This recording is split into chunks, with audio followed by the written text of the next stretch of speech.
I'll show you the best and most common trading strategy when using moving averages. We'll go through these 5 points right here. So this is the moving average crossover strategy.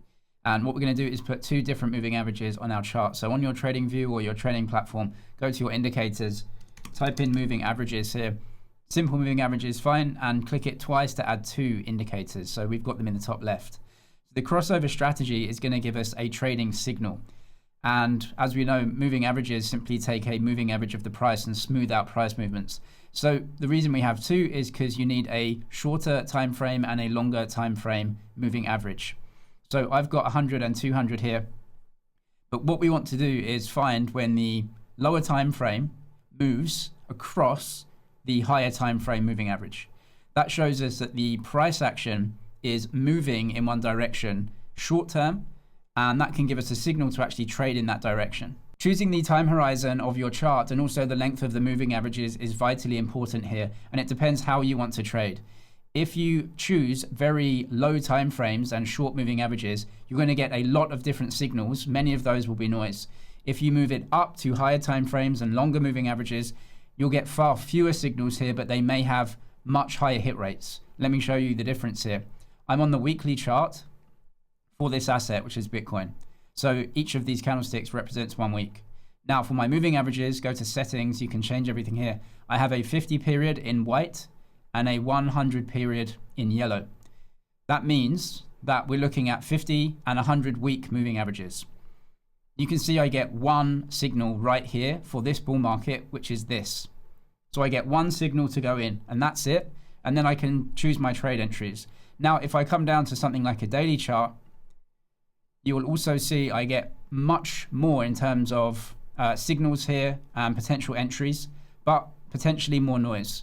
So now within this complete bull market and uptrend here, I get multiple signals and multiple potential entries. I get one here, I get another one here, and one here, and another one as we move up through it here, and yet another one here. So it depends how you want to trade, how often you want to get into positions or take profits, and you can figure that out as you want. An important consideration when using moving averages to trade and getting trade entries, and I'm looking at the third point here, is that moving averages are by definition lagging indicators. They show us what the price has already moved and done. And so you may actually get a late entry, which can make a worse entry price for your trade. So if we wait for the moving averages to cross over, which is right here, this has actually been a great trade.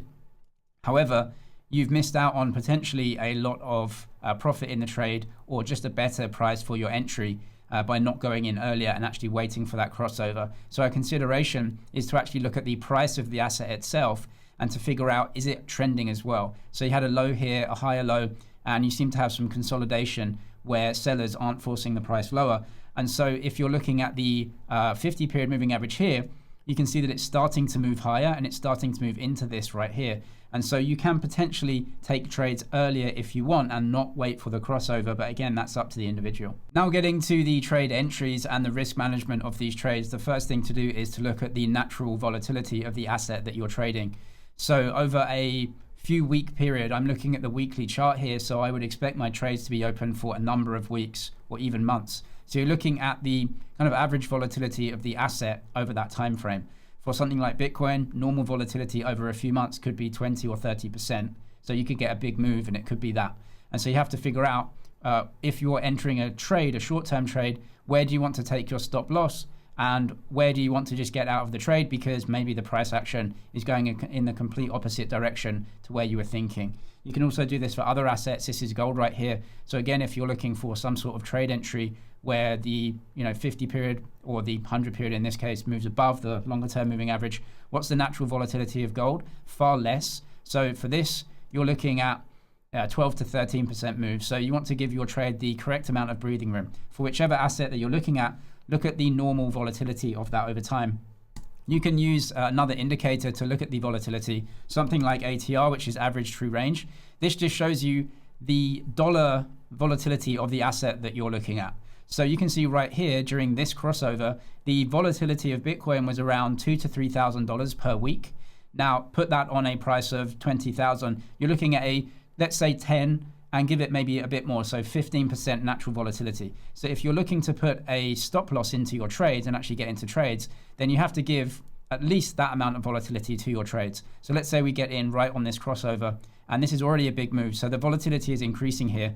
So in terms of a stop loss, you're looking at giving it at least 15, 20% in terms of the volatility to the downside, where you would have to just allow for that volatility. You can also look at the previous prices. So this is a clear support zone right here. So I'd put the stop loss at this level, where we would hope that if the price does fail again, it actually meets this support here and then moves higher. So that's where I would give at least my risk management to the trade specifically here. And for other assets, you can figure this out as well, looking at the natural volatility of the asset and maybe any support and resistance levels. Put your stop loss there, and then we can worry about our exit and taking profits, hopefully. There's two ways to exit trades. The first is to figure out a percent that you think the price is going to move, and then you just sell out at that percent. So hopefully you make that percentage profit.